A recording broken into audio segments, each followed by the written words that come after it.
Hey, family. Who says that? Anybody know who says that? Sherry Shepherd used to say that well, she probably still says it all the time, but I only remember because I used to produce the show. Hey, everybody. Thanks for popping on. Hey, El Brass. How are you? I forgot it's Queen Sugar Night. I did not set my DVR. Hey, we're talking about books today. I'll give everybody a second to jump on. I hope everybody had a great day. Hey, Leonard. I love the name Leonard Love. I so do. How are you? It's good to see you. It was, hey, Vernester, how are you? It was, what is it called? The neighborhood night out thing? Oh, thanks, Anthony. I appreciate that. National Night Out. And so we had a barbecue, in the cul-de-sac. So we were out there and it started raining. Hey, Mom. And then I had, I'm glad. Then I had hey, Rania, how are you? I had a training. I started my media mogul mentorship program where we talk about media and how to get more media. Hey, Mitchell. So I just started that. I just finished a training and I realized I hadn't come on Facebook Live. So I know, they repeat it a lot, so I'll catch up or I'll see it on Hulu or something. Hey, Rosanna. Hi. How are you? Good to see you.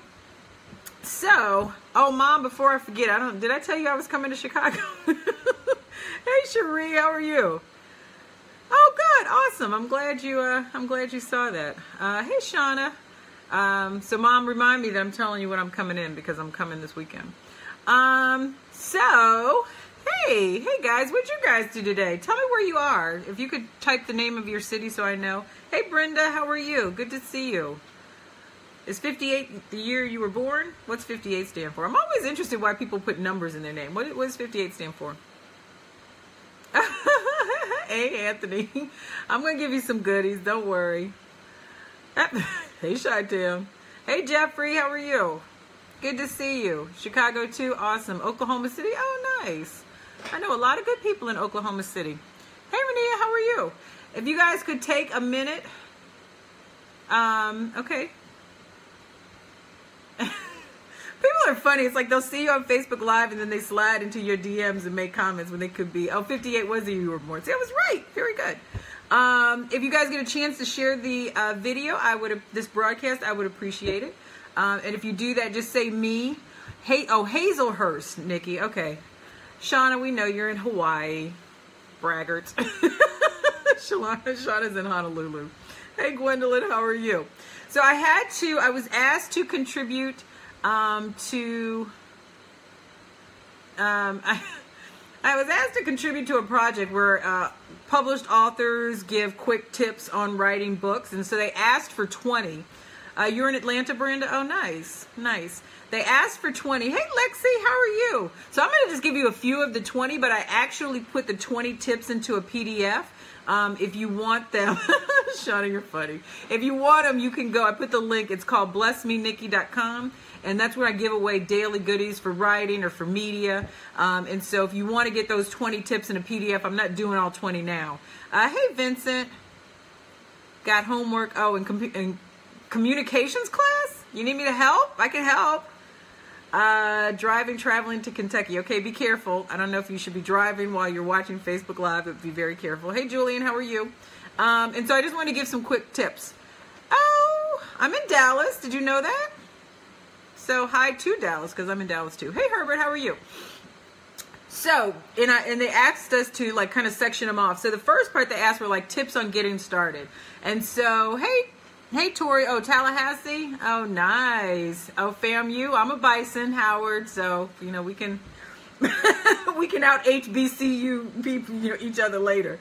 But the first part was getting started. And I think for a lot of people, you have a book in mind, you want to write a book, you have a topic, you got a great topic. We'll be launching a book, would need your help. Okay, good, because I do this all the time. So the first thing, yes, you have to decide, hey, Chicago, hey, Dr. Hill, you have to decide what the book is going to be about. So once you have your subject matter, the easiest way for me to coach clients is really to kind of break up, hey, Kevin, cover designer. Check me out when you get a chance. I sure will. You need to break up the content into and figure out how long you want the book to be. I think the great news for most people is that, you know, readers now are looking for shorter, more specific books. So I always tell people the days of like the manifesto, that's done. So we're not looking for like 400-page books. We're not looking for 300-page books, not even 200. Sometimes books are like between 50 and 100 pages, and that's what people want. They want a quick read. They want to figure out what they want. Oh, you're from Delaware. Nice. Oh, Darian. Yeah, you got...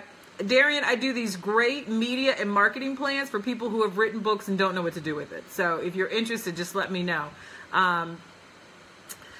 They want what they want, and they want it to be really specific. Hey, Mitchell. And so the shorter books are now great. And so even if you have a topic that could be a 300-page book, think of if there's a way, or think of a way you can break it into 3 separate books and then publish 3 books of 100 pages each.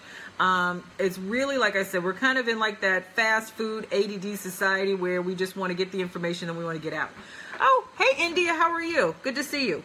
The second thing, once you decide like I want it to be about this many pages, then figure out like how many words that could be. So like if it's a 50,000 word book, split it up and say, okay, for the next 50 days, I'm going to write 1,000 words. And so that's how I'm going to get to my 50,000 word count.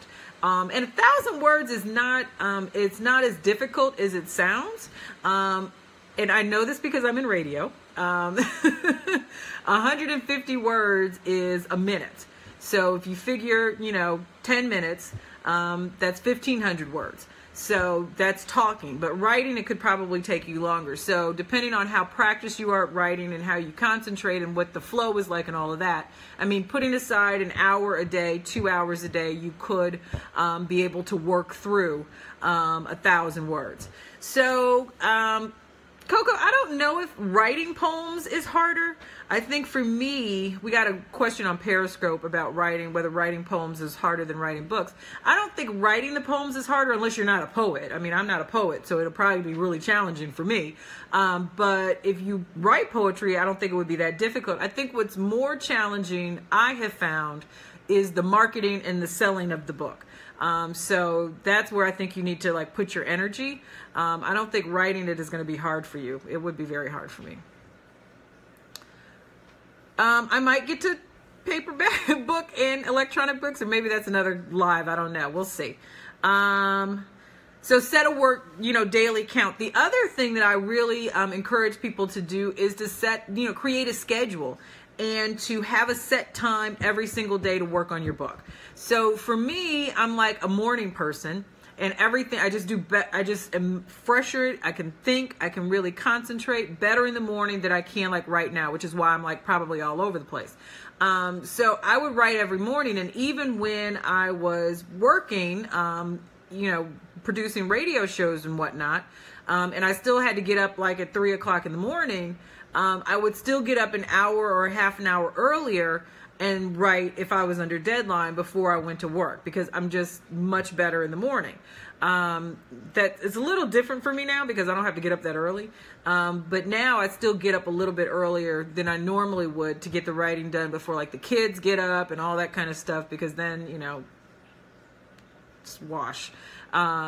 And so, yeah, so just figure out when that works for you. If you work a 9 to 5, maybe you can take your lunch hour and write if you're able to kind of focus at that time. Or maybe it's when you get home, maybe after you put to bed, you know, the kids to bed and get everything settled, you can take some time. Really, if you could schedule half an hour to an hour every single day, you will get your book done in no time. Promise you. Even half an hour, like I said, is good. I like an hour, but even a half an hour is good. But you have to set the same time every day. I even say that you should... Yes, this will publish on my Facebook page, so by the time you get up, it'll still be there and you can check it out. Go to bed. PA is in England and we want you to go to bed. I also say that you should try to write in the same place. So for some people, you know, they go to Starbucks and they write and they're able to get it done. I like to write at home, but I like to write outside if the weather is good. And, you know, I'm in Dallas, so usually the weather is pretty decent. So I write much better when I'm around nature or like, you know, by the beach. Do I do ACX? I'm not even sure what that is. What is ACX, Tamara? So that's for me. So figure out what works better for you. One of the other things they asked about when it comes to writing is like how you stay motivated. Well, like what tips do you have to stay motivated? For me, I also like word counts. I'm very goal oriented. So if I know I got to write 1,000 words today, then gosh darn it, I'm going to write 1,000 words. But if I don't have a goal, it doesn't always work out that well for me. So you just kind of figure out like what's going to keep you motivated, and maybe it's a word count, or maybe you know you're going to, you know, buy yourself, you know, a latte from Starbucks if you get to a certain point. Whatever will keep you motivated. But goals usually work really well for me, and most of the people I know, you know, goals are good. And then extend that to like weekly deadlines. Like, what do you want this week to be about? Do you want to finish the first chapter? Do you want to get the, you know, 3 chapters done? Hey, Andrea, how are you? Hey, Charles. Hey, Raquel. So Raquel, yes, book covers are very, very important. So they always say, don't judge a book by its cover. Well, we judge a book by its cover. And so, you know, you want to make sure, one, that the book reflects what's in the book. So if, you know, if it's a romance, you want to see like, you know, a steamy couple on the cover. I mean, you really want it to kind of reflect what's in the book if possible. You want the book title to be really, really big. A lot of times what authors will do, hey, Stacy Jones, my sister's on, my mom and my sister are on now. What some authors do is, because they like to see their name, they want to put their name really big and then the title is really small. And unfortunately, if you're not a well-known person, your name alone is just not going to sell the book. So you want to make sure that the title is really big, and that your name is on the cover, yes, but that it's not bigger than the title unless you're like a celebrity. The other thing with titles on the covers, you want to make sure that the title is catchy, but also if it doesn't really explain what the subject is about, you want to have a subtitle. So Shift, oh, Susan Nelson is on. Hey, Susan. Shift was my series of books, and sometimes Shift doesn't really tell you what the book is about, so I would have a subtitle that would talk about the transformation, you know, that the book is supposed to, bring about. And so, yeah, so the cover is absolutely important. You want to make sure, you know, that the colors are right, that the fonts are right, and all that kind of stuff. But more importantly, you want to make sure that everything on the cover, if possible, really speaks to the subject of the book, so people kind of know what the book is about when they pick it up. Hey, Patrina, how are you? Oh, thank you, Solomon. I appreciate that. The other thing I like about staying motivated, and this was the case when I was writing Easier Said Than Done, which was my first novel, I would send it out and I would get feedback. And so really the way that I finished that book is I would send it, hey, Michael, how are you? I would send it to people and they would say, oh my gosh, what happens next? And then I would write what happens next. I would send it out. They'd be like, oh my gosh, what happens next? They didn't do it quite like that, but I like to, in my mind, imagine that they were doing that. And so then they would say what happened next, and so then I would write what happened next. And that really is seriously how I got through that first novel. I had never written a book before, so I had no system, I had no structure, I had nothing. No, I don't. I mean, I'm a radio personality, so I voiced my books. I mean, you can voice your own book if you want to, yeah, I don't go through other sites. I mean, you can just go self-publish yourself without having to go through a site. So no, I don't do that. I'm not familiar with that. So yeah, so that's really how I got through my first book. And even now, I feel that it has helped me stay motivated when writing other books, when I get feedback and people, you know, especially like with Shift, which is about transformation and hope and, you know, changing lives. And people, you know, would read a little bit of Shift and say, oh my gosh, that, you know, that touched me. I mean, that's great motivation to keep writing. If you know that what you're writing is going to automatically have an impact on somebody, then yes. Shauna, I have published people under Nikki Woods Media. So we do have a publishing imprint, and I'm about to start another one with a new company that I'm starting with April, actually. And so we are going to offer publishing through that as well. So yeah, I do. So finishing the project. I always tell people, pick a date. When you think about writing a book, give yourself time. I mean, you don't want to stress yourself out, but pick a date. Like if hey Wayne, how are you? So if you're starting to write in June and you know that, you want this book out, at the beginning of the next year, then set the date. Say you're going to release a book January 4th, and then tell 3 of your good friends who can hold you accountable. Sometimes when you have a date, because I'm goal-oriented, remember, when you have a date, it will push you to get the book finished.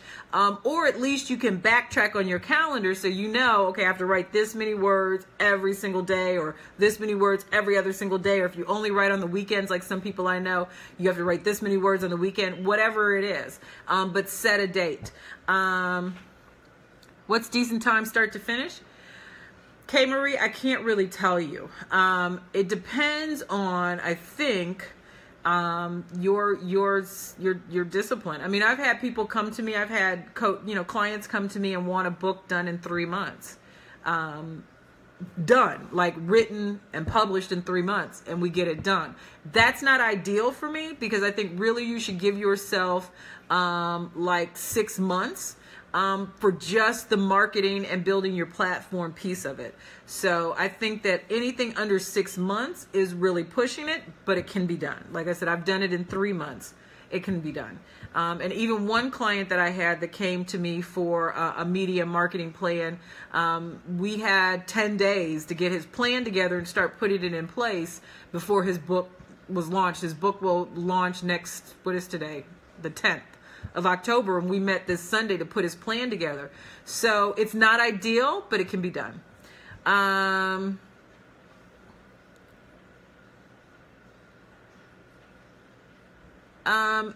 you know what? I don't know what the link is offhand. If you inbox me, I will get it to you.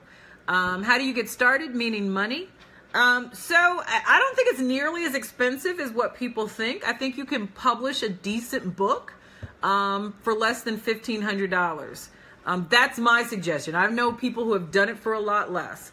But I have ghostwriters on my staff, good game. So if you really need your book written, we can get it done. But I don't suggest it, because I think that, quality, you can tell quality versus it not being quality. But the place I suggest you put most of your money when you're looking at your budget is editing. So I think editing really is where you should allot most of your money. I mean, you can go on some of these sites like Fiverr and Upworks, and you can get covers done for $25. You can get somebody to design a cover for $50. So there's ways that you can cut corners, but I don't suggest it. And I suggest you put some money aside for marketing. There's like email list blasts that you can use, like Ella D. Curry is good.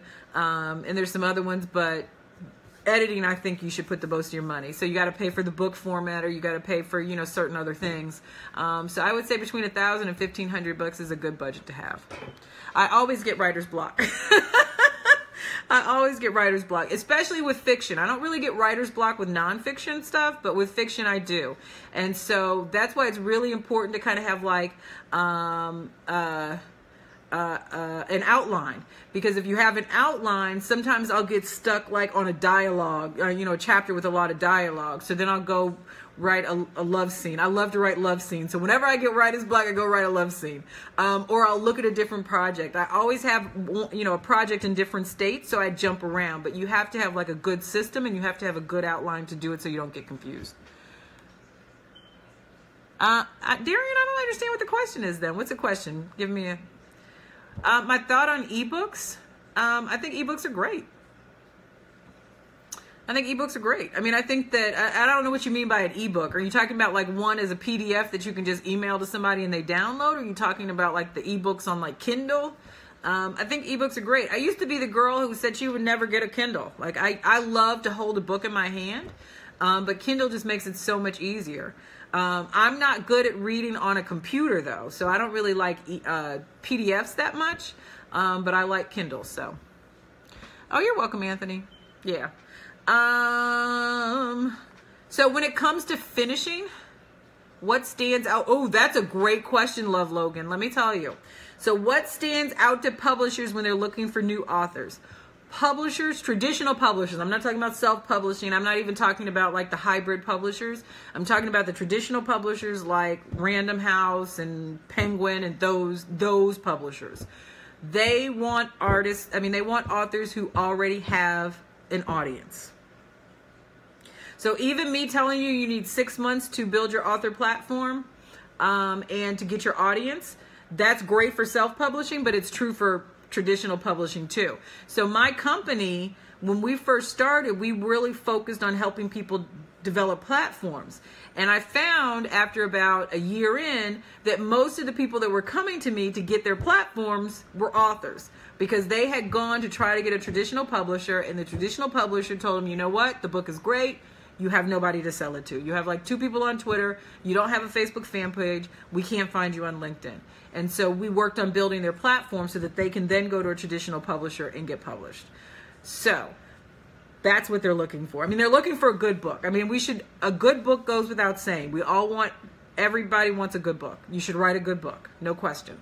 But they also want somebody that already has an audience that you could sell the book to. So writing a good book is important, but also work on your platform. Constantly work on your platform. And by your platform, I mean, who do you have that you can sell the book to? So who's engaged with you on Twitter? Who's engaged with you on Facebook? Do you have an email list? All of that is important.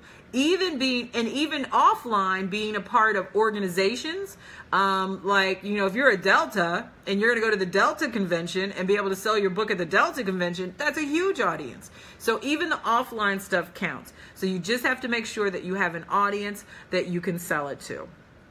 And another thing, and embrace failure. That's another thing. I think that we are so stuck on being perfect that we don't progress. And so understand, and it's not failure really, but understand that your rough draft is not going to be perfect. Your first draft may not even be perfect. The first book may not even be perfect. In fact, I can guarantee you none of it will be perfect. But if we wait till it's perfect to publish, then we'll never publish. There are bestsellers, like I'm talking about like I found a mistake in James Patterson's book the other day. Every author, there are going to be mistakes no matter what you do. But that's why the editing process is so important. And so somebody asked a question about how to find a good editor. I think that you should interview any editor that you decide to work with. One, because editors have different styles, so you want to make sure that their style fits yours. You want to find names of other books that they've edited so you can see that. I talk to authors that have been edited by these editors just to find out what their what the relationship was like, because quite frankly there are some editors, to me it's like when you find your editor, that it's like we go together. So like I have editors that I'll only work with, and there's editors I'll only work with for fiction, and there's editors I'll only work with for nonfiction, because we have a good relationship, not because we're the best editor, but because we have a good relationship, because it really is like handing your baby over to someone, and you wouldn't just ask any old babysitter to come to your house and watch your baby. So you have to be very careful, with your editor and the kind of relationship. You have to trust them that they're going to have your best interest at heart. And most editors do, but sometimes the way they deliver the advice or the critique, it may not work as well for you as another editor. So you really should take them through an editing process. You should ask for, like I said, the names of books they've edited. You should ask for testimonials from people that they've edited with. And any good editor will be more than happy, any good business person will be more than happy to give you that information. So yeah, so editing is a rough process. As much as I've been edited, it's still a rough process for me. It just is. But it's easier for me now than when I first went through it, because I know that the result of the editing process is that I'm going to have a better book. And that, to me, is what's most important. So you have to focus on that. So, well, after publishing, you got to promote the book. Well, good game. I don't know if I agree with that. I don't think black women settle for single parenthood. So I would have to, I don't even want to read your book now. Being a single mom, I don't think that settle is the right word. I won't agree with that at all. So yeah, you have to do more work. You got to promote the book. And then you got to leverage the book. And then I always say you need to start writing the next book. So it's definitely a process from beginning to end. And then sometimes it never ends for us that like to write books. I think a lot of people are authors and they're not writers. So they just want the book because they know what the book will do for their business or brand. And that's fine. But for writers, I mean, the process never really ends.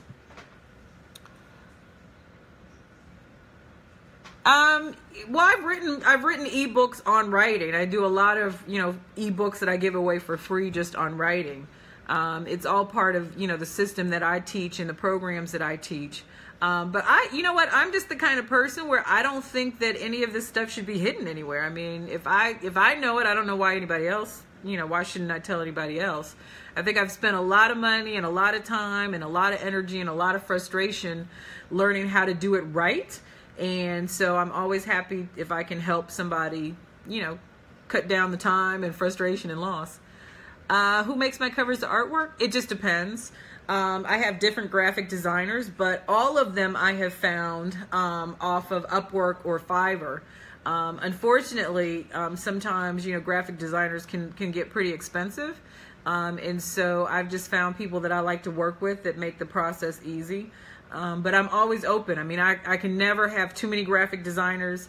I like to have a lot of editors, that I can call, just to help with clients and my books.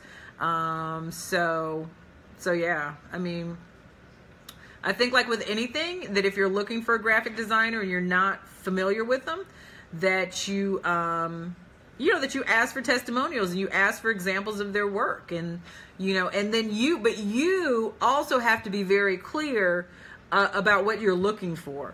So, I would never say, oh, just go do what you do. I mean, you have to have some kind of idea like what you want your cover to look like. And so even the best graphic designer, I think, needs a little bit direction, or you won't be happy with what they come up with. So I think that you just need to kind of have an idea of what's going to work for your cover. Hey, Tony Schofield. I can't believe you just joined my Facebook Live. I haven't seen you. Okay, so Valerie, let me tell you what I did, and then maybe I can save you some pain. So for my first book, Easier Said Than Done, I wanted it to be art. And I spent a lot of money making it art. And unfortunately, it was a beautiful cover, but it didn't translate to buyers. And so I would just caution you that, I want you to have a beautiful cover, but don't spend a lot of time trying to make it art if it's not going to sell your book. So if you want to, because I commissioned an artist. So if you want to commission an artist, then, go ahead.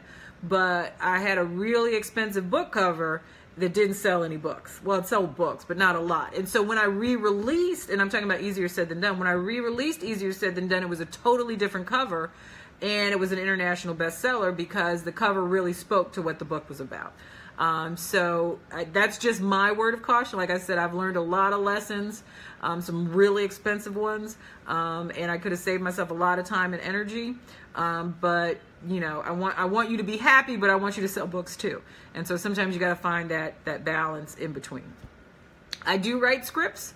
It's not my forte, but I have a best friend who is also a writing partner who is phenomenal at scripts. So sometimes you got to find a best friend that has strengths that you don't necessarily have. Oh, thank you, Anthony. So anyway, I'm going to bed now. It's been a really long day, but like I said, I hadn't talked to you guys today, so I wanted to pop on. And I wanted to make sure that I told you about these tips. There's a lot more, but I put them in a PDF. So if you actually want to get the PDF, you can. The website is blessmenikki.com. I put it in the post. Dreadhead, are children's books more profitable than adult novels? I think they can be. You're welcome, Love Logan. I think they can be, but I think the key to children's books and even sometimes novels is that you plan it out as a series. So one book may not be as profitable, but if you have a hot series, then that could be. But I think that children's books, it's a great market. for somebody who really can capture that and hone in on it and provide, what, the younger audience with what they're looking for. But I think the key with children's books is that you have a series. And, if you think of any of the great, children's books, there's like more than one of them. So I would do that. Oh, good for you, Selena. I love crime novels. Most of my fiction work always has some hint of crime or mystery, because I love that too. But I also love romance novels, so they always have love too. Well, you go write a book. Not lady or naughty lady? I don't know. You're making me nervous. Okay, I'm going to bed. You're welcome for the tips. I'll see you guys tomorrow. Have a good night. Thanks for logging on. I appreciate it. I appreciate all the hearts. I always appreciate you guys taking the time to hang out with me. So thank you for being my friend. I know, that's kind of cheesy. All right, I'm gone. See you guys later. See you, Periscope. Bye.